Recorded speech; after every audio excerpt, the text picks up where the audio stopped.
Welcome, everybody. I'm Love Coach Scott Katamas, and it's Straight Talk on Friday night, July 9th, 2021. I want to welcome those of you in our Zoom room. We've got over 20 people with us, and I see a lot of familiar friends and faces. And certainly want to welcome those of you watching on Facebook or YouTube. And I also want to welcome those of you watching the replay, which is like the majority of you. Now, for those watching live, we really want to get your thoughts, your comments, and your questions, because we have two very amazing people with us tonight. And they're both people who spend their lives making life more wonderful for you and me and all of us. They're both masterful in their fields, and Trish and I are really honored to have them with us.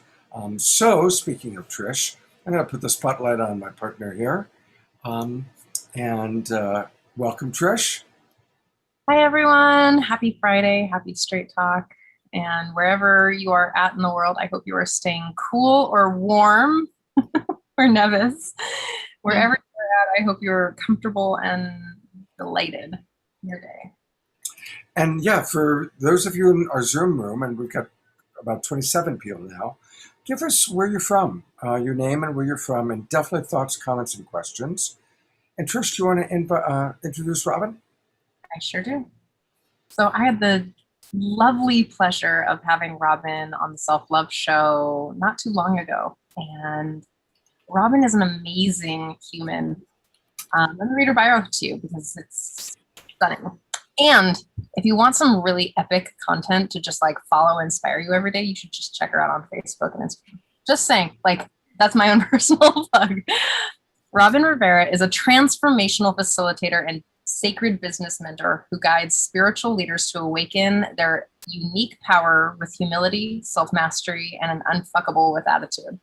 She has an extensive training in transformative studies as well as ceremonial facilitation in expanded states of consciousness.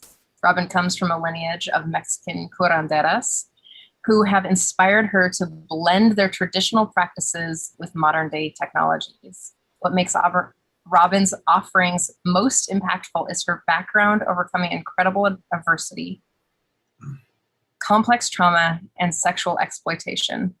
These have been her initiations preparing her for the service she brings to the world. Her path has led her to be mentored by some of the best practitioners in the world. In addition to her ceremonial work, Robin is a speaker and a trainer in the survivor-led anti-human trafficking movement as a survivor herself. She has spoken life into and trained over thousands of people thus far and has gratefully received 37 awards and accolades for her leadership, advocacy, and academic rigor. She holds a master's degree in consciousness and transformative studies and a BA in social welfare from UC Berkeley. Good fucking job, by the way. Lastly, Robin has built over a $500,000 spirit-led business while being a single mother of 3 young children. Her mission is to honor the sacredness of being human. Thank you, Robin. Robin, that's amazing. You know, like I heard all of that, and then, oh, and by the way, she has 3 children. Like, what the WTF, right? We'll get into that. Yeah, I mean, I'm right off the bat, I'm curious because you do a lot and you accomplish a lot. And to do all that and to be a mother of 3, for all of our mothers watching, any tips on that part of life in terms of how to be so professionally successful and still be, a successful mom? So it's actually kind of the opposite of what people think. People think she has so many kids, so it must be so hard, but it's kind of the opposite. Because I have so many kids, I'm pinned up against the wall. I don't have another choice. Failure is not an option. And so I have a big why, and the advice is that to give yourself 0 excuses. I give myself 0 excuses. I'm solution oriented and I'm strategic as fuck. So I puzzle piece my schedule. For example, I have to have some Facebook ad stuff cranked out by Monday. Wasn't really prepared for that. So what does that mean? That means Sunday I'm going to get up at 3 a.m. That also means Saturday I'm going to go to sleep early. So, sometimes it comes down to that, and I don't have a good excuse not to do that. I just make it happen. Wow. Well, that's quite an opening and quite a start. I'm really glad you're with us. Thank you. Yeah. I'm going to take a moment to introduce our other guest. And this is Nev Winkworth. And some of you saw him last Saturday night on our show. And I was so impressed, Nev, with who you are. I was like, okay, I want as soon as possible to experience this fellow more clearly. For those of you who didn't watch the show, Nev's purpose and deepest desire is to continue to expand the possibilities, committing his life to heal and facilitate others to have a deep impact on their state of well-being. He does a wide variety of integrative healing using properties of frequency and vibrational energy. And we're going to actually get a chance to see him in action as he's going to do a little brief homeopathic experience with our beloved Trish. So, welcome, Nev, and it's wonderful to have you with us. Thank you, Scott, and it's beautiful to be here with you all. Yeah, the experience to come on board with you on Saturday Night Alive was a beautiful experience, and to be with so many other luminaries, and I use that word just as the word because as I speak into that which I speak into, we're not separate from, we are one being. And what an opportunity to come here to be able to share from a space of what I call the sacred space, a space of truth, so that we can allow others to come into have their experience where there is no judgment, there is no expectation, preconceived ideas or conditions about who or what they are. And we're just here to meet each other in that space without us even knowing we've been to then connect deeper before and beyond the mind into who and what we are. Yeah, and so I feel very blessed to be here, to be part of this sharing. So yeah, thank you. Thank you, Nev. It's beautiful. Something that you just said that I think all four of us have in common is in Love Coach Academy, our approach is that nobody's broken, nobody's fucked up, but life is difficult and life is hard and relationships are hard. And so we help people remember their divinity, to remember their magnificence, while not, using that as a spiritual bypass, that there are very real challenges and issues that we all face. And so I love really what you just said, Nev, and I'm imagining, Robin, you have a similar, in what I've read and a little bit that I've come to know you. I think all four of us are very dedicated to playing our role in this time of planetary transformation. I'm going to go to gallery view. And helping people to remember their magnificence, helping people to really claim their true self outside of whatever shame story or environmental conditioning they've gone through. So as kind of an opening thought, I'd love to hear from any of the three of you about how you do that. How do you support people to remember who they truly are and to access that?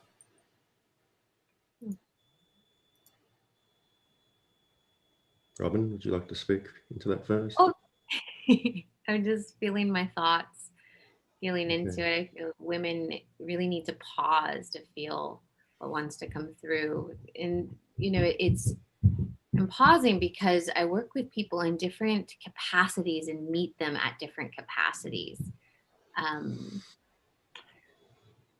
One of the ways that I support people is through ceremonial work.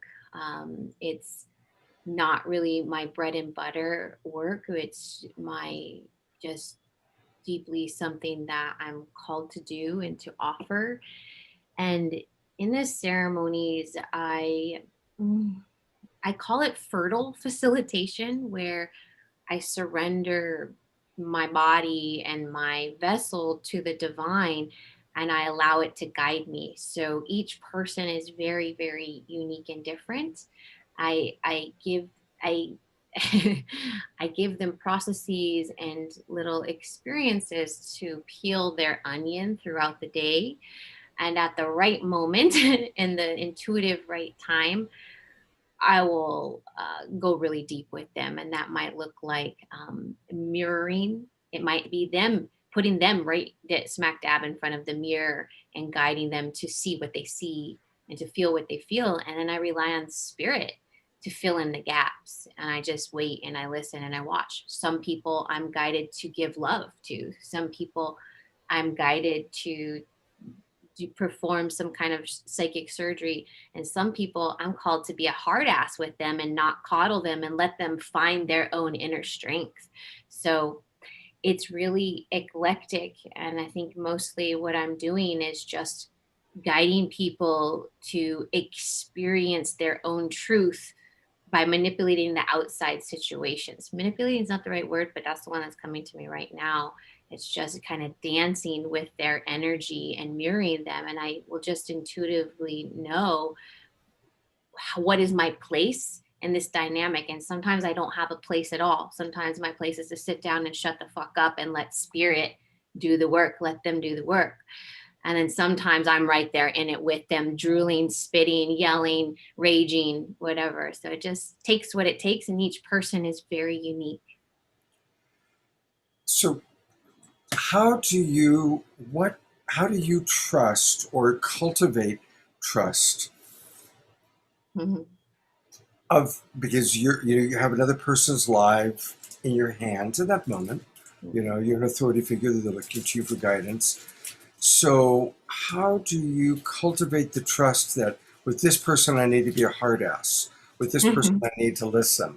Yeah. Mm-hmm. This is something I teach in one of my courses, and it's a very tricky thing to teach because part of it is a gift. And based off of my experience through many, many years being in very intense situations where I had to intuit and I had to see into people. The way that I have cultivated this trust is through training, having a teacher and a mentor putting me on the spot where it wasn't all the weight of the ceremony, all the weight of the person's well-being was not on my shoulders. And I got to practice what I saw and what I felt and see what's going on. But now it's happened so many times that I can read their body language. I can feel in my heart. For example, I have one of my favorite clients who's now a dear sister. She had a lot of codependency come up in the session. And I could feel that she was getting clingy to me and she wanted my approval. She wanted my validation. But based off of my experience, I believe that these people are mirroring parts of our consciousness. And I felt that if I were to hold her hand in this moment and validate her and make her feel fill up her acceptance bucket in this moment, it would be a disservice and she would not be able to hold herself in that moment. How do I trust? I guess that was a little bit of a risk, but I did it in a mild situation. So when a bigger situation arose, I had that trust already. And what ended up happening with this person was exactly what I intuited. She was not able to get her dopamine fix from me coddling her. Instead, she had to go deep into her heart and find where is that? And this is a client whose parents died when she was very young. After that ceremony, she transformed and she was able to show up for herself and be there for herself and be more of a leader. And she thanked me so many times, and we were able to come together with and then have the sweetness and then have the validation and tell each other what we were wanting from each other and what our judgments were. And this is some of the deepest work I've done with people, was when it was challenging like that. And I felt to let her find her own strength. Also, my teacher did that to me. Beautiful. I'm going to gallery view, and I want to hear from Nev for a moment about that. But I also want to read, I always love reading some of the comments from the people. And welcome to the 35 people in our Zoom room. Um, so Mark Denisovsky writes, I'm loving this already. Without tight deadlines, with extreme consequences, I'm indulgent and I am diffuse with my time and organization. Thank you already. And frankly, as a 62-year-old, I'm probably not going to have 3 children to help me get over my procrastination. So I appreciate that, Mark. That was a good one. Sarah writes, beautiful Nev. Sarah also writes, Robin is all about making things happen. Boy, we've already heard that, haven't we? And greetings, Amber and Elizabeth. We've got people from all over, and continue to tell us where you're from. We've got people from New York, British Columbia, Los Angeles. Of course, Nev is from Australia. So Nev, kind of following up, same question. As a healer and an intuitive healer, what has been your practice or practices to cultivate faith, to cultivate trusting where to go with a client or with a patient? Yeah, Scott, because I think for me, it was fundamental after a death experience and the remembering and the awakening to the gifts that we all have access to. I'm not unique to anyone else, and I encourage that with everyone that says, you know, you have this. No, we all have this. It's just coming to the point of remembering and reaccessing them.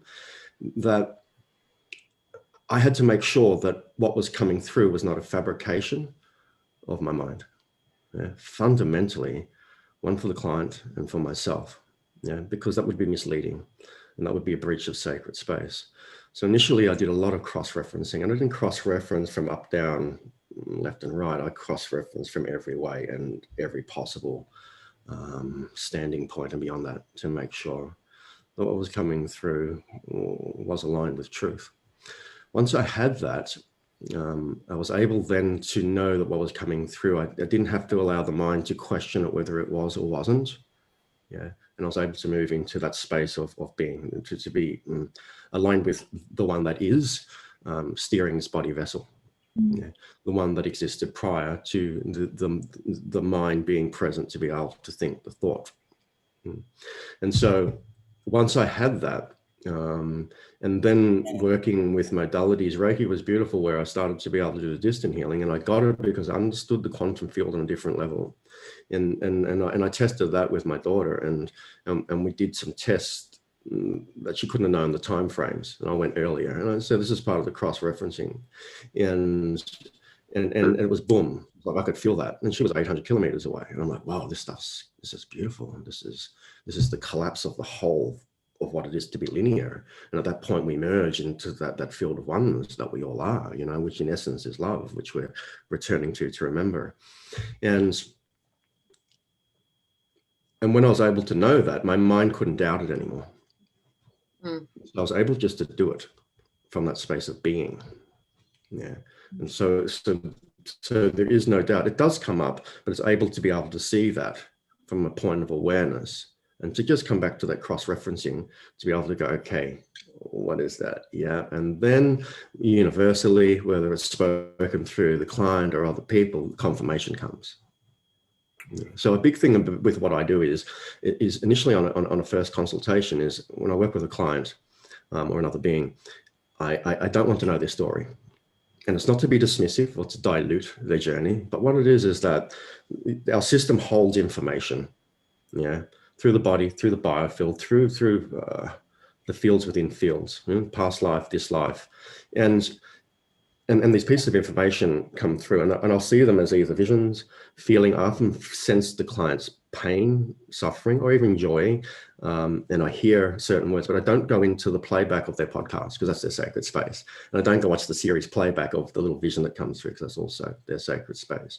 And then at that point, it might be I'm scared and alone, and I don't know where I belong. Now, if this is relatable to them from birth to wherever they are at this point of their human journey, a simple acknowledgement, and we can unwind that. We can allow it to be released and come back into a coherent pattern. At that point, the mind can't say, yeah, but he had a preconceived idea. of my journey. So the mind can't step in. So now the effectiveness of the healing becomes so potent at that point, because mind can't step in. Now, following that, because we've established that, we can then say, okay, what exactly do you want to work with? Because they know now that the mind can't step in and say, well, he's working with preconceived idea or playing with prompting with words, yeah, or feeling around like that. And so I suppose that's where I come from with that. And then it becomes a beautiful dance of acknowledgement where there is no judgment, preconceived ideas, conditions, or expectations, and we meet on a level of consciousness. And it's beautiful to meet there without having a concept of what that is, because what it is experiential. In that space, it becomes very, very sacred, yeah, and they reconnect and they remember what that is. When you hold people in this space, as you all will understand, there's magic there, yeah, and we can alleviate their pain and suffering. Now, for me, and it's only from my journey, and I've experienced many different modalities myself, and I'm not here to say that any is more or less effective, but for me, if we've had the experience, do we need to re-experience it again, the trauma, that is? Not to say that we don't have emotion attached to it, but do we need to go back into it to re-experience it, to heal from it? And so my analogy is, if you step in dog poo and we're learning how to not step in dog poo again, do we need to step into it, yeah, to take the learning? Or can we just release the information around that through deeper awareness and through the process to allow them then to transition and to be free? That's it. I love that. To really access the healing or the transformation without having to read, to do that like secular human patterning thing that we all get into. Yeah. And sometimes it is needed. I'm not here to speak in what is or isn't, but for me on my journey, that's what I felt was the easiest path, or not the easiest path, the path that was most effective. I just didn't feel that I had to keep on reliving things to re-experience them, to heal from my trauma. Yeah. But I honor that, because without that, I wouldn't be able to understand where I am now. You know, this is beautiful, beautiful, beautiful honoring. You know, it's you know, I have this beautiful way of sharing duality with people, and we'll just share it very briefly. You know, we have happiness only to understand sadness, because if we walked around with happiness all our lives, we wouldn't know what it was until we got sadness. We're like, whoa, really like that happiness stuff. Yeah, like it. And then we come to a deeper understanding that, hey, well, hang on, how can we like happiness more than sadness? Because we wouldn't know happiness without sadness. Whoa, okay, now we're somewhere else. Whoa, thank you for both of them. At that point, we then go into deeper understanding, and with the healing process and the tools, that we are identified as happiness and sadness. When we were younger, we were told, oh, you're happy today, boy. Oh, you're sad today, boy. You're good today, boy or girl. You're happy today. Right? At that point, we became identified with the emotion. This, for me, is the trap of the matrix that we cycle, that you spoke into, that we cycle in and out of. We live an existence in the present based on past. Yeah, that we are identified with the emotion. Now, we have to know it to know one to understand the other. Absolutely. And everything is sacred. And everything has to be there for us to be where we are. Yeah. But when we can understand this, we can step away from it, and we become that which it was formed from, or formed from, to be the human experience of duality, only to understand one to know the other. And in that space, it's beautiful. We can, really magic. Where that takes us, Nev. And by the way, Eleanor has a question which will be a good one for Robin to tackle, and maybe Trish. But isn't that one of the highest levels of awareness that we can reach? Just absolute presence to what is. You know, enlightenment is not being happy all the time. People that I've met that have the most enlightened moments, I don't know if anybody is enlightened all the time, but I've met a lot of deeply evolved beings that have a pretty significant number of enlightened moments. And those enlightened moments are just being fully present to what is. And sometimes what is very sad. sometimes what is very uncomfortable. And Mm. just being present with that discomfort, being present with that, without judging that sadness is worse than happiness, right? Is a state of evolution that hopefully we're all going to get to one of these days. Yeah. Here's a question from Eleanor. And again, for all of our people on Facebook and Zoom, we love your questions. Eleanor's from Vancouver Island, British Columbia. And she writes, at age 79, I'm still learning about healthy relationship. That's in quotes. And this is very timely, as a friend and myself had yet another blow up. She continues with, we really seem to trigger one another. She's 20 years younger than myself, yet as beings on a spiritual path, that makes no difference. We obviously care a lot about each other since we keep coming back to talk and see what's going on within ourselves. It's an interesting journey. And she acknowledges that it's an opportunity for growth and healing. So to Robin, any thoughts, Robin, on that? Yeah, I'm having some thoughts. Oh man. The first thought that comes to mind, Eleanor, is, and thank you so much for your humility in posting this question or this dilemma. I am somebody who's highly sensitive, and I have very particular boundaries that I like people to operate in when they're dealing with me. And I don't give, my friendship is not cheap. So I'm navigating this myself. And what I'm finding is that there are some beautiful opportunities. There's always a beautiful opportunity when there's a trigger, but sometimes there's a beautiful opportunity with the other if they are willing enough and conscious enough to lean into that with you, and they're game for doing that real, raw, vulnerable thing. It's the deepest friendships and the deepest beautiful moments can happen in that dynamic when you're just like, oh, I just feel like a little girl that wants to be liked and doesn't know how to ask someone to play with me, and I'm jealous and all this stuff. It can be so beautiful. And then some people are just not safe enough or conscious enough to lean in and do that with, in which case the boundary becomes internal. And it's just, I don't need you to respect my boundary. I am the boundary, and I just simply don't play with this person anymore. And so this is something that I'm dancing with. So I think it's a matter of, if this person is mirroring you, then yay. And if they're game to lean into that with you, then yay. And if it ever gets outside of your window of tolerance of like, this is just too activating too often, take a break. Take a break. And one of my favorite teachers, George Bertelstein, he's the president, or he's the founder of the Native American Church in Berkeley. He always says, like, if something's not working for you, you don't have to be there. Like, you don't even have to play that game, like, at all. There's no explanation, no nothing. You just don't have to be there.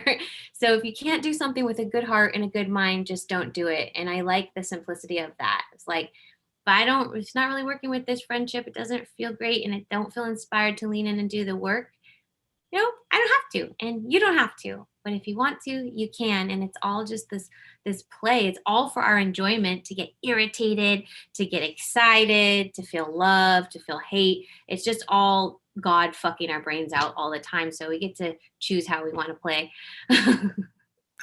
It's a good thing this show is called Straight Talk. Oh, okay. I was invited to the right show then. I should pass. Oh, I curse all the time. So what I would love to say, just because you brought up George Bertelstein, and I think that this is one of my favorite, it's one of my favorite prayer. It's a really beautiful prayer on daily life and how to integrate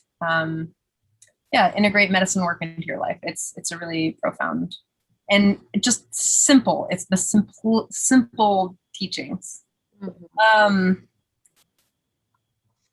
Eleanor, thank you for being vulnerable and sharing that. And Robin, I love where you're at there. And yeah, you don't have to participate in things that harm yourself and others. I do want to so what I was looking at earlier is something that Scott posted I don't know, 3 years ago, 4 years ago. I'm gonna like quote you, Scott, because it really like dropped into my brain. Is the purpose of our most intimate relationships is to raise consciousness. And in my work, it's my work is really about touching codependency, right? It's really about dissolving the levels of social, societal constructs that we participate in, kind of like what Nev was saying, is like if we want to live in the non-duality, that it's about looking at how we were programmed or how we were taught to. And so part of this, of looking at this experience with another person is to not make them, to take space, like Robin said, connected timeouts is what Scott calls them. I like that. Problem about them. Who's feeling the feelings? This is what I say. Who's feeling the feelings? Well, I'm feeling the feelings. So if I'm the one upset, then it's my responsibility to really take ownership of that, to get into self-empathy, to get into self-sourcing those needs, and then come to it from a different place. Here's a real life example. Is I just took a new job that I really wanted, and what I recognized that there was something that just totally flipped me out. And what I realized is that it's not about the job itself or about the people I'm working with. It's literally about how I can self-honor like my nervous system. There's aspects of like last minute things that I just messes with my nervous system. And I don't need to put that on anybody else. And I don't need to put anybody else through this suffering or whatever, it's not like, it was just uncomfortable because I was told that it was uncomfortable, for one. and it's an opportunity for me to like, to dial it in. Like, you know what? I don't know if I want to put that level of anxiety on myself or other people. So I can shift and renegotiate reality with them. Right now? Shifting and renegotiating reality together? Yeah. Yeah, absolutely. Beautiful. Beautiful. Thank you, Trish. Well, we have these two masters, and so I've asked Nev if he would be willing to do a little homeopathic version of his integrative healing treatment on Trish. And they both have agreed. And so I'm going to actually kind of put the spotlight on both of you together. And Nev, maybe just take it away. Okay. All right. Okay. Thank you. So anyone that's viewing, I'll speak through everything so you can get a feel and a sense of where we're at. It will be very, very intimate for Trish, honoring her space. She will understand exactly what's going on, but you will still be very engaged in this. I'm working with information that exists in all of our fields, in and around us. And what I'm looking to do, and it's not me just doing it alone, I'm working with you as the individual, in this case Trish, and this is where the understanding of self-healing and self-empowerment starts to begin to be remembered and grow. For me, it's fundamental. It's fundamental that I am not the healer. I'm a facilitator of something that is greater than what we are, but in essence, who and what we are. Okay, and so the first thing I always do is I've already opened my space in this room through my ceremony, and ceremony can be for anyone, can be as simple as prayer, or it can be a ritual of any sort, where we're really honoring and we're coming back to who we are. Okay, not the one that we are with the mind, but the one who we are in essence. We're honoring all things, and at that point we become non-separate from by our identity. And so the first thing I do is I always ask is permission to connect into this space of this being, this one known as Trish. So Trish, do I have your permission to connect in? Okay, yes. And so thank you. And so what I do is then I connect in, and this is a beautiful way, because what happens is we connect in, and what I do is I'll say, okay, I'm going to put my hand on your left shoulder. And so this is a sensing. Just like we sense the sun, the mind doesn't come to say, oh, what's that? And it's just hot, or the wind on our face. This is the same. Okay, so we don't need to do anything because we are this. Yeah, and so you may sense something. It may be heat, tingling, weight, or none of that, and it may be nothing, and that's all right too. So we're just going to connect in here. My hand on your left shoulder, and just tell me if and when you do feel a connection. Yes. Yeah, very good. So this is the acknowledgement. Okay, this is beautiful. And so from here now, I'm just going to see, and I feel around the body system, yeah, but not the body as such, to see what information comes up. Now, anything we speak into is not to be critical at all. It's just our journey, our experience. We are collectors of information. That's what it is to be human, yeah. But often we haven't been shown how to release this information, and this is what this beautiful sharing is about. So the first thing that comes up for me is this block around your throat, and it has to do with some information involving your mum. And if I have to go back to a specific age, it's from the age of 3 to 5. Do you understand this? Yes. If not, yes, very good. And so you understand. So through this simple acknowledgement, this energy, and you may feel this energy around your throat, or your main knob will start to then come back into a coherent pattern. But we're honoring this because this information had to occur for you to be here in this very moment. Yes. And this very moment is where the sacredness is. So we just acknowledge this. And so as I start to move this information around, words or the sensations of feeling is stuckness comes up here. And we're going to acknowledge that, yes. Pure love, pure life.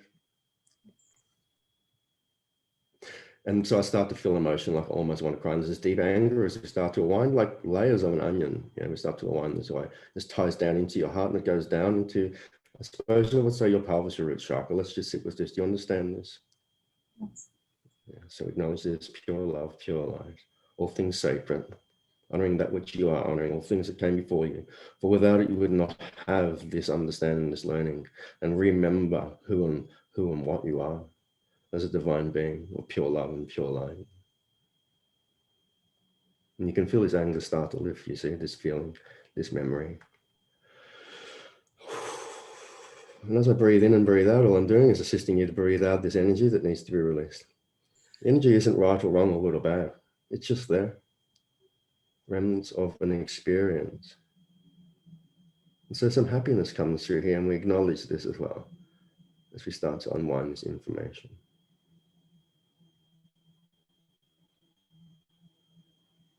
And your system almost says to me, I'm no longer stuck. And that's beautiful. So we want to, this other stuff, there's the polar opposite. We want to acknowledge this and feel this. So this information sits in your lower back. So I'm holding space in the spine, probably L4, L5, I'm guided. And this information that comes through, and it kind of tucks in, and it's a misalignment through the spinal system. The spinal system is the fluid system that before we had arms and legs, we were a sack of fluid. So everything came out of this. And so we often come out of misalignment with this through our experiences. And here we go. Thank you, thank you, thank you, thank you, thank you. This is the information that comes through. I've chosen this path, but I don't know what this is. Do you understand this? We acknowledge this. You'll begin to remember, because you already know, you see. But our mind likes to step in. It likes to change its costume.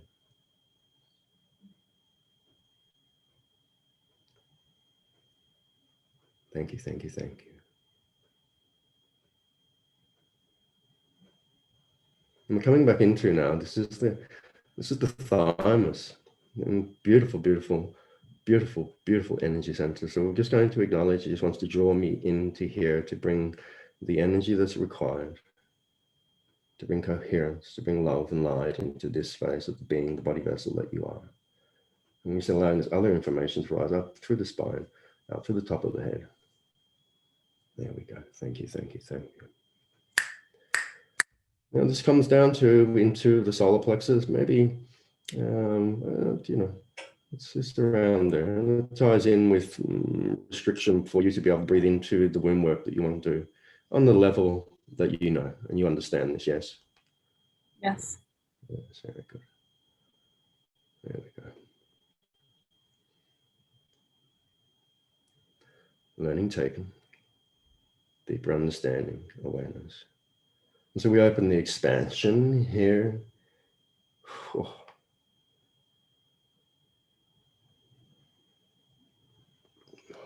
And so now it starts to just show me, these are all the times that I've cried. And this sits up in here, like at the top of your nose, at the bridge of where your eyes are. So we're in here at the moment. And we're just acknowledging and seeing what needs to be seen. And that which isn't seen, isn't ready, that's fine as well. Keep in mind that there is no right or wrong. All information that comes up is sacred. Here.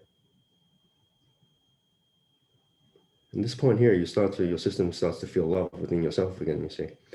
And the love that you feel is not like anything that is depicted or that we've known, because that is for the mind. Here, this one here. This is you see.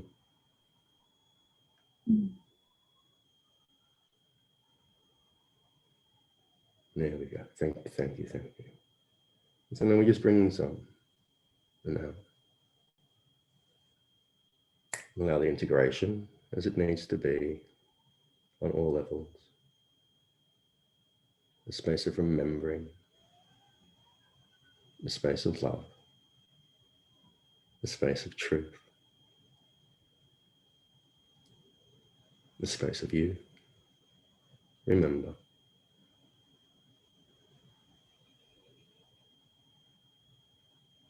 You are love and light and truth and knowing. Okay, very good. Okay, that's a little something there, and you can just slowly come back to here. And remember, yeah, see, this is beautiful. So it's a little bit about what I do. When I say I, as this body vessel. Yeah, and so there's, and all I ask is that I don't want people to look for anything, but just a sense, is there something different before we engaged in this beautiful sharing, this remembering? Yes, there is. You almost feel the universalness of yourself without it being a concept of the mind. Yeah, yeah. And for anyone else who's watching, this is through a morphic field, so it's picking up on whatever you need as well. So you will take what you need from the sharing. So this wasn't exclusive to any one person, because as the collective that we are interwoven with each other. Yeah, we are one consciousness. There is something in this for each of you. So just be open to receive that.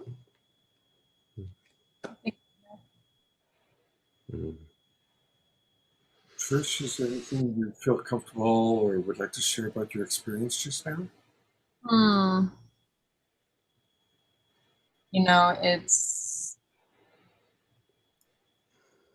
what my brain made up in memory. I'm really doing a little backstory is that I'm doing a lot of anti-racist work right now.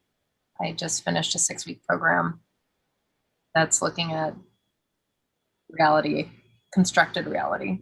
And around 3 to 5 is when you really start developing identity, personality, and ego. And my mother was the main person in my life that taught me language, which is the way that I think, the language that I use. It's the way that I see the world. Sometimes I even hear her in my brain talking to me, right? And so, of course, that would be the expression of self through my language, through the way that I see the world, the way that I'm taught to categorize feelings and the duality, the yin yang experience of how I see the world. Like, of course, that would be, it's like perfect time to drop it into my soul, all the way down to my to the seat of my being, into my energetic space and how it ties to my work. Right? I mean, I know this sounds a little ethereal because I'm kind of still. Yeah. It's perfect timing. I thought it was really interesting to be in the awareness at the base of my nose here. I was like, oh, that's a very interesting place to be in that place. spend very much time there. And so this is just, you know, it's nice just to be able to hold the space of the experience, and that the relationship to the body vessel is just it's just information. As we start to unwind it as layers of an onion, other stuff presents and presents and presents. And what you may notice is that as you move through your experience, your interactions with yourself, other people, the way you sense, the way you feel, the noticing may change. Yeah, as we come back to more of what we are. You know, and this is what the process is like, what I'm sharing, like what Robin does, the work she does, you know, and I'm sure that she will agree. This is where the magic is. For me, this is why I do what I do. Yeah, it's not for me. Because I know that the way that what it does for you and what you do as the one who's receiving, remember, you're doing the healing and the empowerment that brings on a level that is not spoken. Yeah. Has the flow-on effect to so many people that we interact with. Yeah. At that point, we become the gift, yeah, to ourselves and to others. It's beautiful. We're going to hear more from Nev tonight. And of course, we're going to go to Robin in a moment. But I do want to direct people to Nev's website. It's Healing with Nev, N-E-V, Healing with Nev, and .com.au. Nev is in Australia. So make sure you get the .com and the .au in there. Now, here's the most important thing to see, which is in the upper right-hand corner. If you click free 15-minute consultation, and give him his name and email and a little bit about yourself, he will give you a free phone consultation. How cool is that? So that's very generous of you. Yeah, very generous. So anybody who's wanting to drop in and experience Nev, that's the way to go. Go to healingwithnev.com.au. And I'm actually going to do that this week. So I'm looking forward to my time with you, Nev. Thank you. I have a question for the three of you, and it's been on my brain for quite some time. Something that I think about a lot, and especially being in a spiritual community, being in the, we'll call it United States spiritual community, where people are often seeking and collecting experiences and collecting spiritual experiences for egoic purposes. The question is kind of a broad question, and I've been thinking a lot about time for integration and honoring the time for integrative space. So as a personal experience, when I was younger, I found holotropic breath work and was like, oh my God, this is what's going to heal my sexual trauma. And I just did a ton of it. And then I just started taking more and more workshops and classes. And what occurred to me years later, that I was a little burnt and that I needed actually years at that point to integrate the work that I had done. Here's another example. There's this 100-page book called How to Be an Adult that my therapist gave me very early on. And it took me a year to read 100 pages because concepts like healthy anger, I had to wrap my reality, my understanding of reality, that was an actual thing. So I'm curious if you guys can, humans, can speak a little bit about the importance of taking the time to integrate, and what the process, or what the self-loving piece of taking integration space might look like for you and for your clients. I have one thing I want to say, and I'm going to withdraw and let Nev and Robin tackle that wonderful question. But what came to my mind is the reminder that there are 8 billion unique journeys going on right now. 8 billion unique human journeys, and every single human journey is unique. And So the way we process our wounding, the wounding that we receive, the challenges that we face, the ways that we process it, and the amount of time it takes, there are 8 billion different journeys along those lines. And I know it's kind of obvious, but I think it's just important for us to remember that, because so often we tend to compare. We tend to Mm-hmm. compare our experience. Mhm. I do it. It's very human. Like, how come I haven't healed my trauma faster? Right? How come I haven't, whatever it is? And then in that moment, we're comparing ourselves to somebody or something that we think is the way it's supposed to be. Mhm. So I just wanted to put that out there as a thought, and then I'm going to remove myself. Um, who wants to tackle it next? I'll chime in a bit. I mean, it's kind of a spinoff of what you just shared, Scott, is that every person is so different. There's just no standard. There's just no fucking standard, really. I'm sorry, I'm passionate today.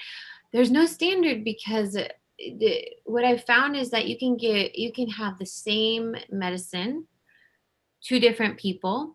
One person might be able to integrate in 2 days, the other person might need years. And so I think what's most important is that they have a mentor or a guide that can mirror them and help them navigate what could that look like for them, and give them ideas so they can cultivate a relationship with themselves, that they understand what they need for their own integration. For Mhm. me, I've even tricked myself. I thought, like, I'm a medicine woman. I was trained hardcore. I can do these medicines back to back to back. Yeah, I got this. I know how to do this. I've been doing it for years. Wrong. All of a sudden, I accidentally had like ayahuasca. I had a bunch of San Pedro ceremonies already booked up. And then I had toad medicine. And I was not okay. I was not okay for a couple weeks. And I'm like, okay. So I'm not as tough as I thought. It's not about being tough. It's that the material that got stirred up, the circumstances of my life, moving, had some court things, had some IRS weird thing from they didn't believe me. I was really a single mom, head of household, whatever. It's just all these things added up, and I was trying to do my normal, like, just be tough kind of thing, and it was not that. I needed a lot of downtime, and I know that I have a good enough relationship with myself that I can tell when I need to slow down. I can tell when it's time to have no medicines at all, and then I can feel when it's time again to sit. I can feel, because I've taken that journey with myself, and so I can guide someone else in that. But I'll tell you what, integration is not my favorite thing to guide on. I like to refer my clients to people who specialize in integration, because I like the hardcore work, and the integration, like, oh, I'm going to tiptoe around everything now. I let my colleagues do that part. But it's so important, and it's important that well, that we tackle it in different domains, because we have different lines of development. So you can say, oh, just go exercise. Well, that's not going to do anything for your consciousness or your emotions necessarily, or your body consciousness. We have different lines of development. So I think the more holistic the kind of plan of action can be, the more safe and grounded you're going to be. It's like, so I kind of make sure that I'm feeding myself in these different ways, in a gentle way, my nutrition, my exercise, what I'm reading, putting into my body, who I'm allowing to be around me, my naps, my rest, etc. Yeah, thank you. Nev? Thank you, Robin. That was really helpful.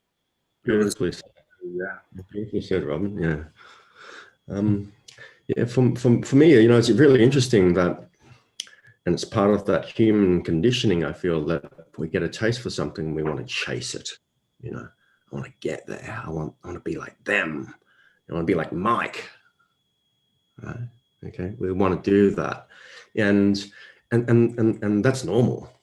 That's normal. I did it. And everything I speak and share from, I share from only my own experience. But it's coming to the point of realization where and we see so many people, and it's not to be critical of them because they're just on their own journey, that we can be constantly chasing the next course, chasing the next piece of wisdom, chasing that. And what happens is that we miss the learning. We miss what we haven't absorbed it, and we haven't integrated it in a way that, how do we share this? What does it mean? What about when I hit a hurdle? Because we've got shit that's going to come up in our life. We're doing a thing called human. And that's our reality. How do we navigate that? How do we have a deeper understanding of our environment before we get the next piece? Yeah. And then we get to the point where we realize there is no pieces. And then we've got it all here. But we had to transition this to have the remembering, to be able to be here. And not all get that. And that's fine. Once again, that's fine too. We're really honoring each and every person's journey. But to have the opportunity through deeper awareness and understanding, however that comes to you, remember there's many pathways. This is something very, very special. Because then we start to step away. So I liken it. I say, people ask me what I do, and I had difficulties terming it, and I still do, because there's many modalities. But if I call it any one modality, Reiki, for example, becomes very, very foresighted in the concept and the context. And any of the others, they become foresighted, and so they become limited in what they are, as beautiful as they are. So we have to come to a point where I let all the walls fall away. And it just becomes pure experience. Everything just becomes this melting pot of consciousness, of ancient wisdom, of remembering. And then part of that is the integration. We have to go through what it is to chase something to understand that, whoa, hang on, maybe we're not giving it time. Am I missing something? Or maybe there was nothing to be missed. And just to allow this.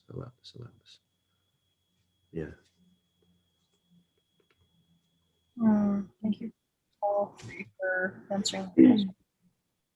We have some wonderful questions and comments. So this is from Elizabeth, and it's a deep question. So thank you, Elizabeth, for sharing it. She says, I'm a Reiki master, and I recently took an additional quantum Reiki course.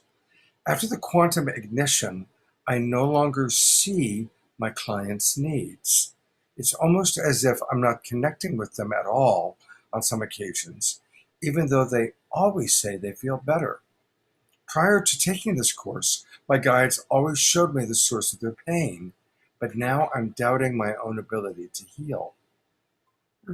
Interesting question and interesting challenge.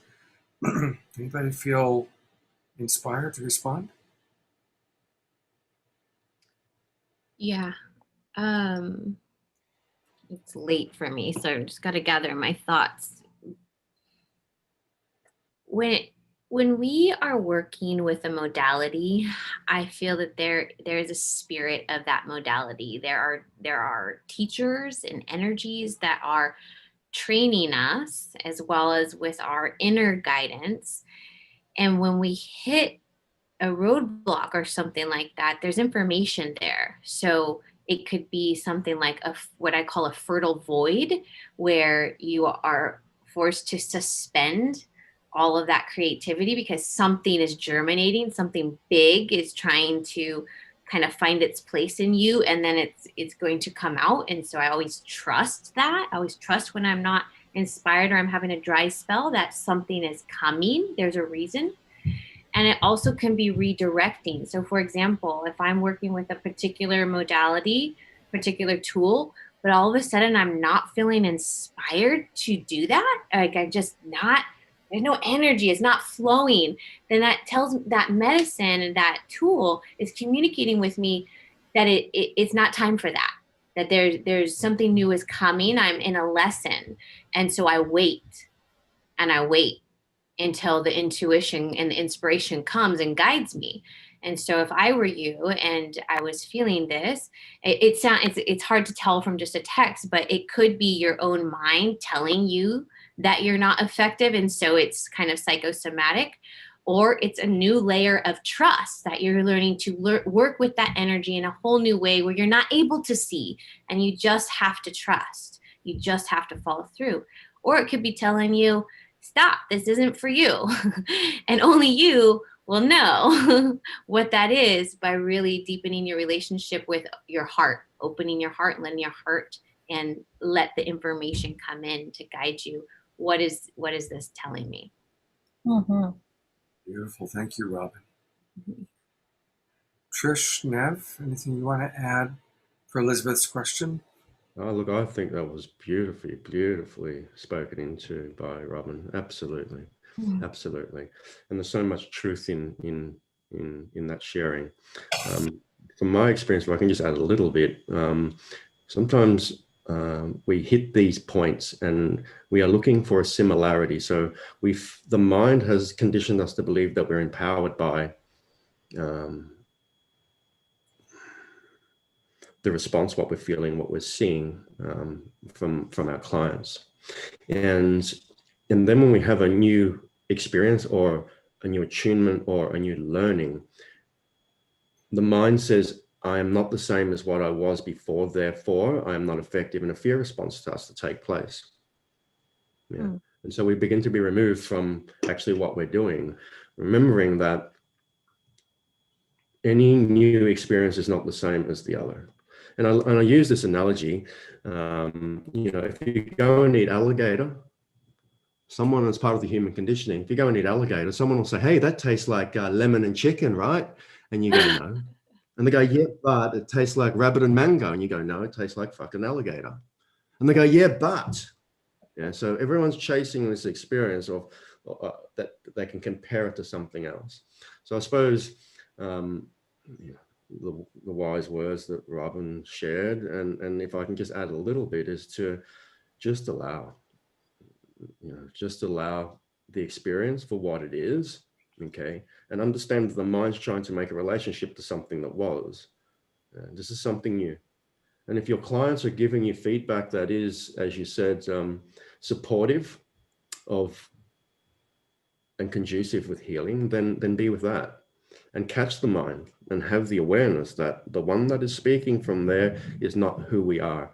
And also that which we think we need or receive is not outside of us. It exists in us. We're just going through a process of remembering and awakening to it again. And so it never has gone. We're just remembering. So if that helps in any way, thank you. Elizabeth actually wrote, earlier she said, I think Nev answered my question. And then she added just now, Robin, then makes so much sense to me in light of the fact that I've just recently been led to ceremony. So, and we're going to get to a couple other questions, but here's a comment from Sarah. Sarah writes, I wanted to comment that breathwork itself is considered an integration practice for medicine and other healing work, but it can in and of itself bring up a lot. For me, integration can come in so many forms: time in nature, journaling, self-reflection, self-care, as Robin mentioned. As I think Nev was alluding, our wholeness is all there is that's there all the time. We just need to become awakened to it. And I think finding the time and space to make all the internal connections is sacred and critical work. And Elizabeth just said thank you to the panelists. There's a couple more questions that I want to bring up. Joy asks, since we are in an experiential world, we go through all these emotions and learn. When is it the right time to step away and let go of these emotions? And how can we still be human? Good question. Good questions and comments tonight. Thank you, everybody.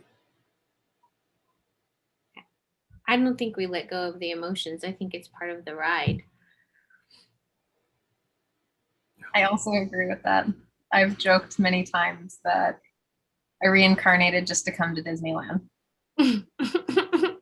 They have a sale right now, $83 a day, California residents.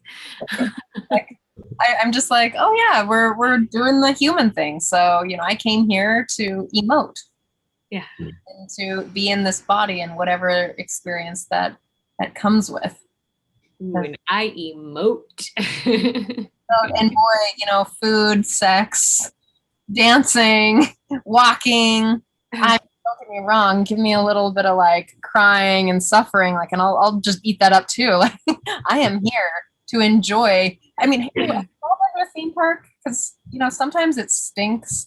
When a kid barfed on the side. Oh God. Like, oh my God. And sometimes your person that you're with, or maybe the people that you're with, are like, I'm miserable. This is hot. It just is the experience. This is what makes it fun. And then you go home and you tell your story about it, right? You have this human experience. Otherwise, you're just, this spiritual amoeba, we'll call it, for a lack of a better word, and we're all doing it together in the collective consciousness, and we don't have any definition. It's like, hey, how was that human experience that you had, that that like blip of time, that vacation you had? And you're like, whoa, that was some fun stuff, Yeah.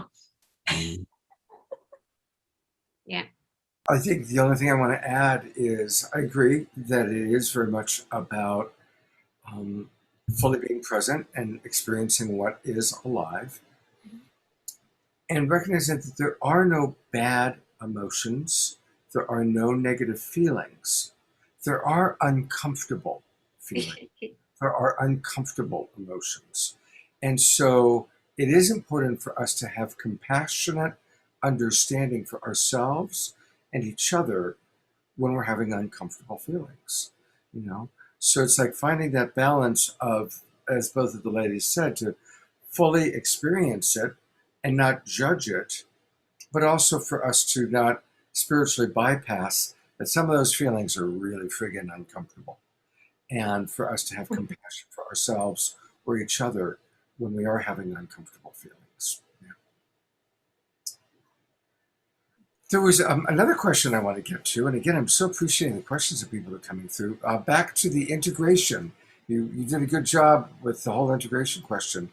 Nicole asks, what are the clues when you need more integration time?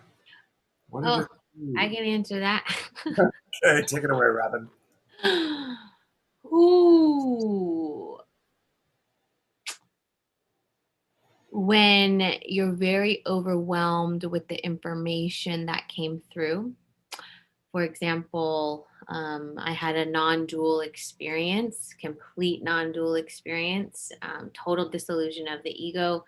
And I saw the face of God, not the face, but the grid, the force field. And it's, when I came out of that, I was very shooken up by reality, and I couldn't wrap my brain around it. And so I felt agitated by the thought of what was revealed. So if somebody were to have a big breakthrough about childhood wounds, or, their ancestral stuff, or their sexuality, or things like this, the fact that you feel a bit agitated by it is a good number one indicator that you need some time to just let it sink in. Also, when you can find yourself jumping from, I like what Trish mentioned, like jumping from experience to experience, or maybe it was Nev, but like finding yourself wanting more. That's an indicator that you are not settling in and fully appreciating and being with the big gift that you've already been given. It's like this chaser mentality. And also for me, if I'm having confrontations, if there's 3 confrontations in a row and the common denominator is me, it's an indicator that there's something alive here that I need to sit with. Yeah. Beautiful, beautiful. Thank you. All right, we are in the home stretch. Trish, absolutely. Yeah. I love talking about integration. So for some of my clients, what I find is that when they jump from lily pad to lily pad, it's hard to to allow your brain to catch up, to allow your brain and your body to catch up with your spirit. Because sometimes we can be like for example, there's this this anti-racist course, which is just like looking at the 5,000 years of history, and I'm like, oh, and it's going to take me some time to walk a different walk, right? It's going to take me to some time to integrate the way that I move and speak into the world. For example, I'm no longer using the word slave. That doesn't work anymore. Master-slave duality doesn't work anymore. Like these have to, I'm looking at the word tribe. Like, where do I use that word? Is that inclusive? Does that actually serve the indigenous cultures? Like, I have to look at these things. And for my brain to catch up with already where my spirit is, it takes me a moment. You know, it's going to take me some time. So for my clients, it's like when they're jumping from the lily pad to lily pad, it's like that graspy piece of like, what's the next thing? How can I fix it? Whatever it is. It's like, oh, I mean, I'm not going to suggest that you do, meditation and exercise, but allow yourself to just walk in the world with a new perspective on, solving the layers of the layers of reality, or the filters or the veils of perception that you have on reality. Just takes a little moment to go, because it's a subtle shift. You're like, oh, chick, chick. The work that Nev did with me today, I'm not going to assume that that's going to just be complete and integrated. Like, and this is years of trying to understand why I'm tired. That's one piece. So to answer the question, if I'm really just tired, that's a good time for me to step back. Like, okay, where do I need to readjust or realign? The places where I'm really hungry, like really hungry. Like, oh, just where am I there? Like the shifts in my body, right? Is where I'm looking at where do I need to integrate. So, Nev, how about you? Can we? Yeah, look, I think, I feel all of that. When our mind comes to speak on our behalf, it's the most critical one. I should be here. I should be that. Should I be integrating? Shouldn't I? Fuck, I picked this up earlier last time. How come this is taking me so much fucking longer this time? And we keep on going. And so one of the tools I share with my clients is this word called awareness. And it's the bomb. All right. And so as soon as we catch that the mind is having a dialogue on our behalf, because we're being told something we already know. Yeah. We're being told that the apples are green, but we already know the apple's green. So who keeps telling us? Yeah. So we want to catch that one. Yeah. And when we have the aware, and all we do is that, because the mind will say, oh, geez, I should have done that quicker. I integrated it sooner. Why didn't I see that sooner? That's the mind. It's just changed its costume. Yeah. Okay. And we want to be gentle with that. We want to have awareness that we're able to see that. Awareness of the awareness. Wow. And we sit in gratitude of that. At that point, we allow the greatest transition. Yeah. Integration no longer becomes integration. It just becomes. Yeah. And the mind can't be speaking on our behalf at that point, telling us what or we should or shouldn't have done or could have done or didn't do or in a certain time frame, which takes us away very, very subtly, and it gets more and more subtle from that which we are. But the important thing is to not be in the battle with that, because whether you're a goodie fighting a baddie or a baddie fighting a goodie, you're still in a battle. And this is part of the paradigm, you see, and it becomes very subtle. So we have awareness of that, and we catch that and go, aha. Yeah. At that point, we start to just go, okay, this is as it's meant to be. Okay, do I need to do anything right now? No, not really. But what was that dialogue? I don't even know what that was. Because it's run away and hide for a little while. It's changing its costume again. Yeah. And so there. Yeah.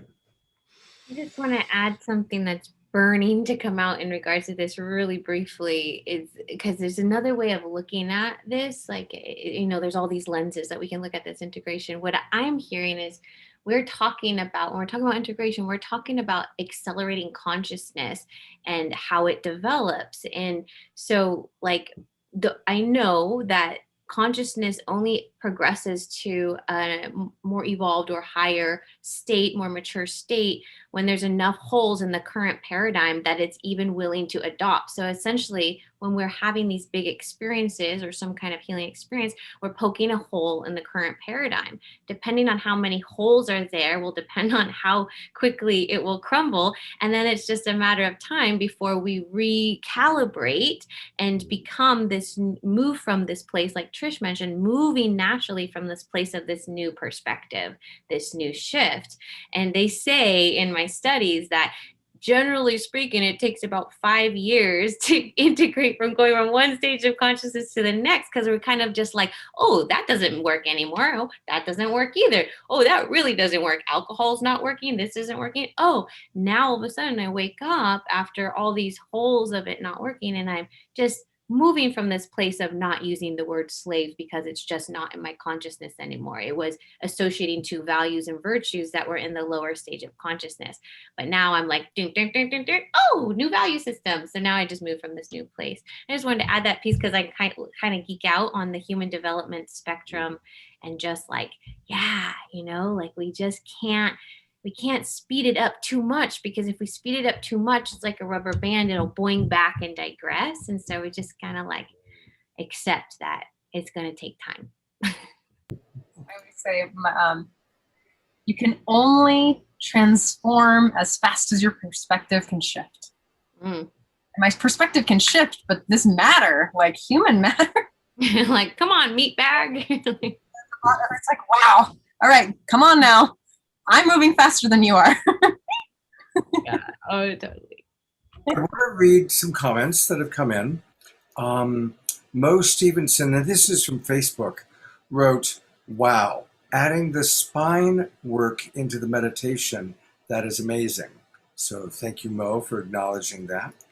Heather Caldwell, who's one of our wonderful love coaches, writes, I love this transmission. Thank you, Scott, Trish, Robin, and Nev. Absolutely beautiful. And right now in our Zoom room, a few really valuable things that have been written. Lots of thanks and appreciation.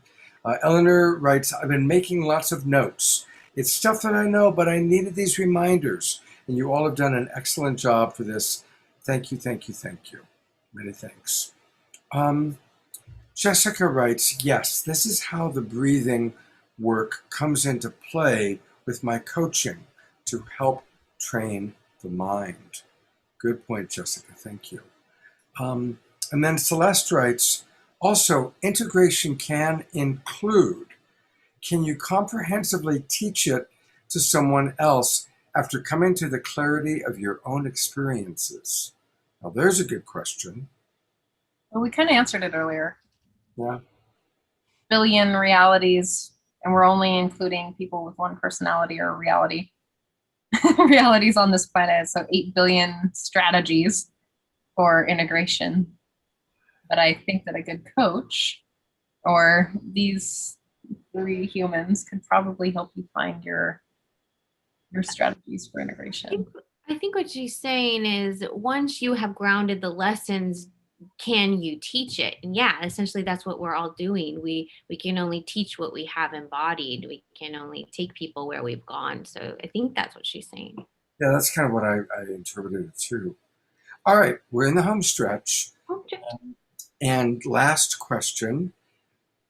Most of the people that are attracted to watching our show, whether it's Straight Talk or Saturday Night Live, are caregivers, light workers, healers, and as a result, very empathic, deeply caring about the world, about their clients. So my question is tips from each of you as to how to manage that deep care for the world, deep care for clients, while feeling the pain of the world, while feeling the pain of the clients, and finding that balance of taking care of yourself, acknowledging uncomfortable feelings, while still being effective in the world. Right? Tips and practices for that. And I'll start with Robin, because I think that, Robin, that might be right up your wheelhouse. Yeah, and that's what I'm a hard ass about. Like, because I'm a very, very extremely sensitive person. I, in the past, have been told I was very porous, just absorb, absorb, absorb, like loss of identity, just swaying with the wind. And I had to get strong in myself.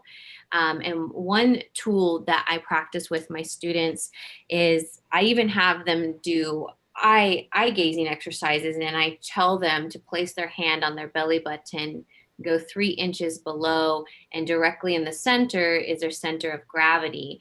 And I teach them that no matter what happens in these sessions, that they can always go back to themselves and to have like a visceral place in the body to go back to. And I first get them to practice feeling where that place is, and feeling what it's like to be in their own energy.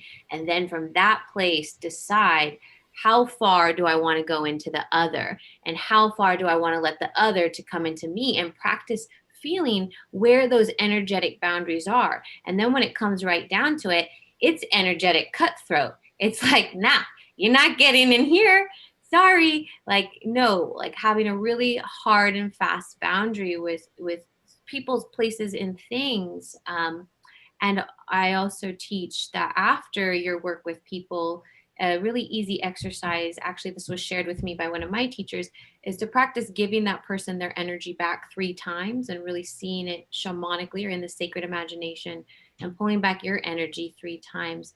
And then just understanding, like, if you have a story or a narrative of martyrdom or saving the world, to really take a look at that and be in your lane. What can I actually do?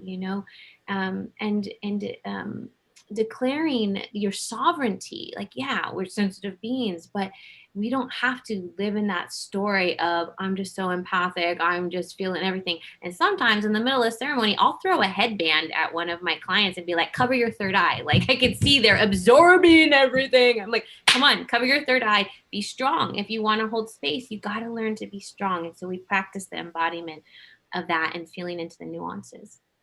Beautiful. So I am imagining you do not suffer energy vampires well. Yeah. And God bless, there are, and I know this is a very judgmental term, but there are people that can show up as an energy vampire, bringing in and, heal me, take care of me. And then that caregiver, rescuer part of us can get pulled into that. So thank you very much, Rob. It's beautiful. Nev, Trish, would you like to address the question? Or Yeah. I'll speak into that. I think it's important, from my own experience, that we can easily take on these energies. But that was when I was trying to fix or trying to be, or was in a space of fear of what was coming through there and what can be seen. And remember that anything that comes only exists, increases in its potency or its effectiveness if we acknowledge it and feed it. And that's a pretty big goal. And there's a transition to get to a space where we're able to see that and we're able to be that. We things will come and want to present themselves to us when we interact with people, when we're working in the space of healing.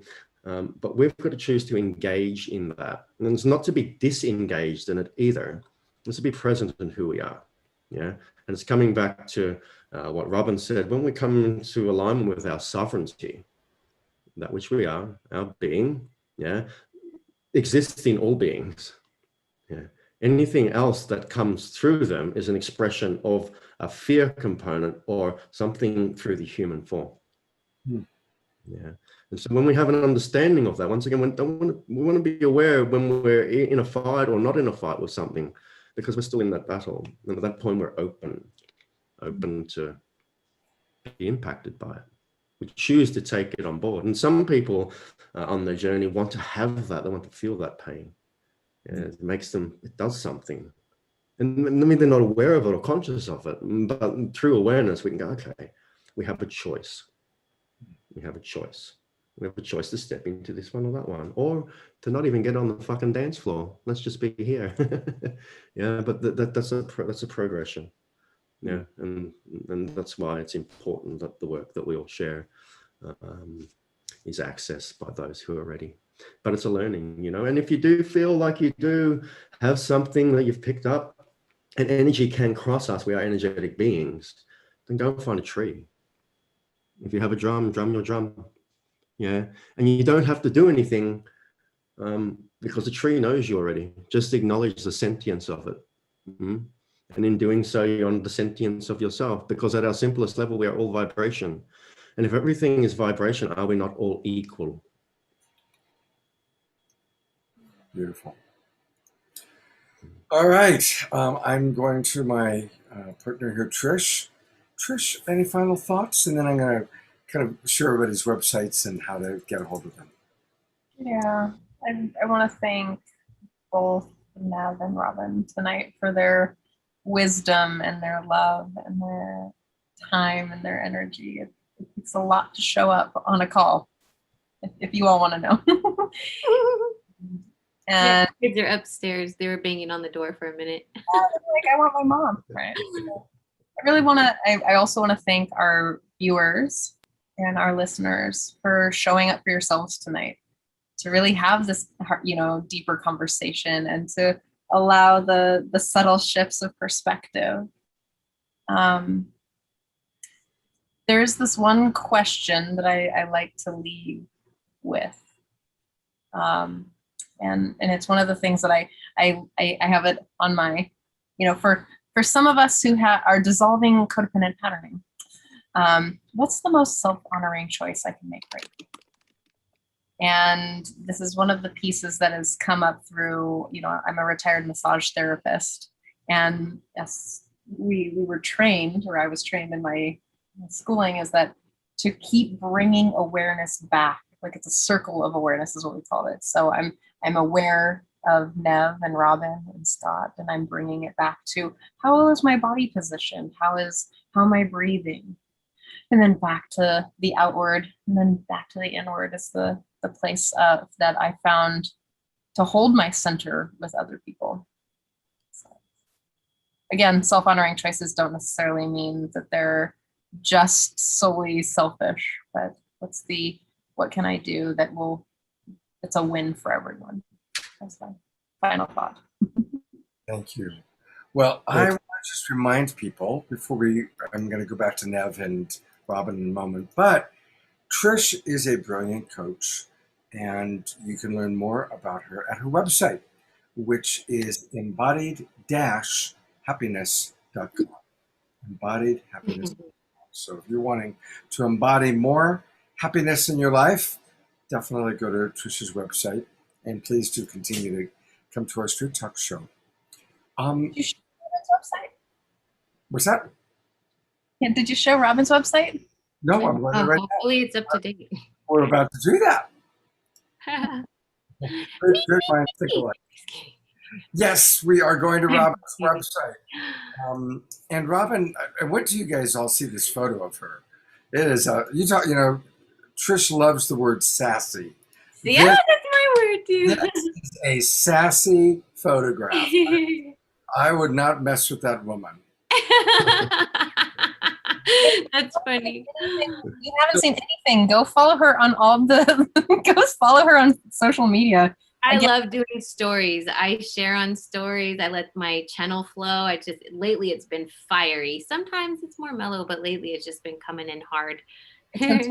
Yeah, no, I've been Facebook picked up that you're going to be on my show, so I've been getting your stories in my algorithms. Oh. Robin Rivera. You were with a beautiful little girl in one of your stories today. Oh, yeah. Yeah, I think that was my baby Star. Yep. So here's her website, and then I'm going to have her talk about it. But so you can write it down for anybody listening. It's RobinRiveraIgnites.com. Robin, R-O-B-I-N, Rivera, R-I-V-E-R-A, Ignites, I-G-N-I-T-E-S.com. And she expands consciousness and divine leadership. Robin, is there a particular place on the website while we're showing it to people where I should go? Let's see. Go ahead and scroll down. Right now, I'm currently enrolling for the Wealthy Priestess Mastermind. It's a 6-month sacred business immersion, like a very well balanced of the shamanic activations and the deep quantum work with also really great strategy. This program would be for a healer or a light worker who wants to embody wealth consciousness and wants a strategy to actually achieve that.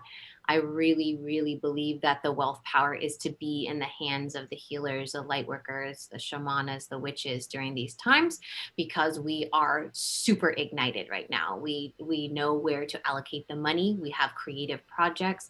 We know how to be generous. And frankly, I just think that it's savvy and smart for us to be doing that. And we have at our fingertips access to be able to do that. I mean, I've been able to create multiple six figures in the 18 months, less than 2 years, by revamping my business strategy, getting super soul aligned and birthing it into the world in this way, and this synergistic business model. So I'm supporting, pretty much the badasses who want to go for it. And so on there is an application to apply for that program. We do not interview all of the applications, but we will consider them, and are really looking for, it's women, and we're really looking for people who want the sisterhood, who are ready to be seen, and who want to do the work to embody that next higher level. Well, that's, really speaking to our demographic group, because we do primarily attract women. So again, go to robinriveraignites.com and then kind of scroll down to the purple section. And that's where you can click and apply for a free soul strategy session.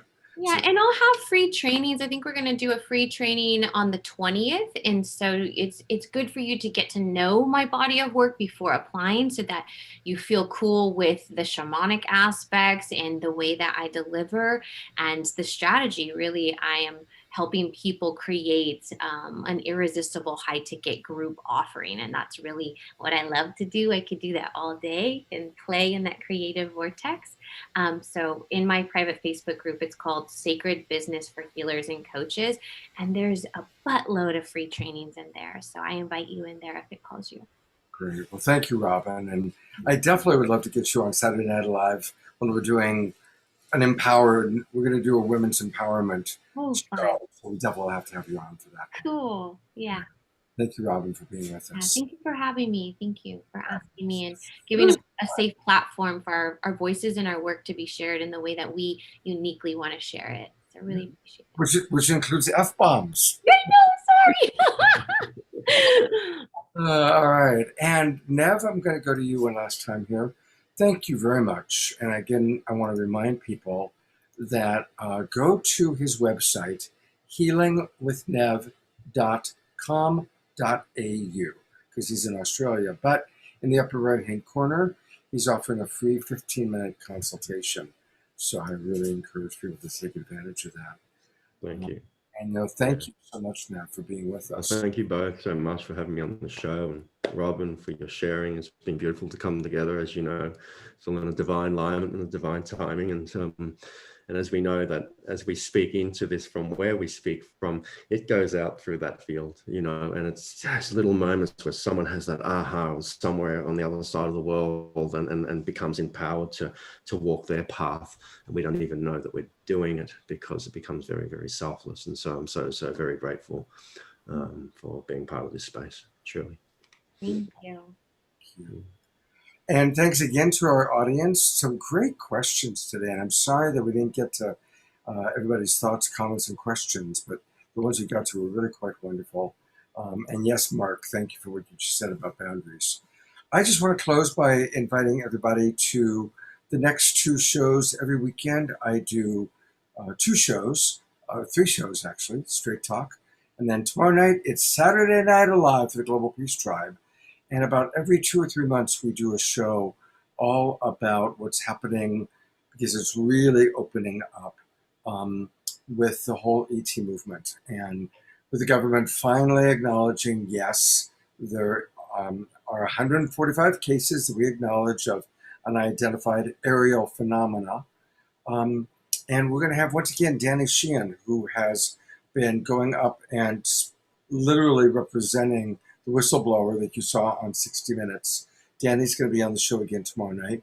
He's been back and forth to Washington, D.C. 3 times in the last 3 months, meeting with the Inspector General and the Pentagon.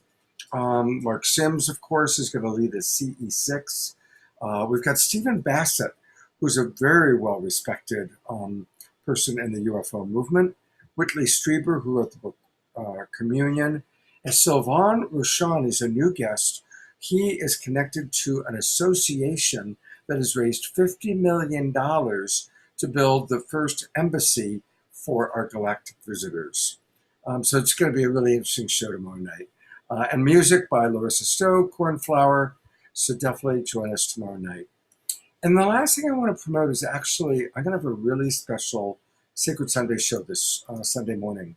Again, one of our presenters who's been on Saturday Night Live a couple times is Eden Amadora. And she does similar work really to what we've been talking about tonight. She's an ecstatic embodiment guide. And we're going to be talking about sacred sexuality and erotic health. And why is that on my Sacred Sunday show? Because it's sacred and it is divine. And whether you're single or in a relationship, having good erotic health is important. And so we're going to talk about that. And no, we're not going to be talking about Tantra as California hot tub Tantra. We're going to be talking about genuine sacred sexuality and how to really be genuinely erotically healthy. That's So, funny. yeah, right? So that's what's coming up this weekend. And thank you everybody for watching. Big love. And last thing, if you find this show valuable, and so many of you have said thank you, please share this on your wall. Share us with your friends. That's how we meet new people. So that's a wonderful way you can pay it back to us. God bless you, Trish. God bless you again, Trish. And God bless all of you watching. Take care, everybody. Good night. Thank you. Love you. Love you. Love you. Thank you. Bye.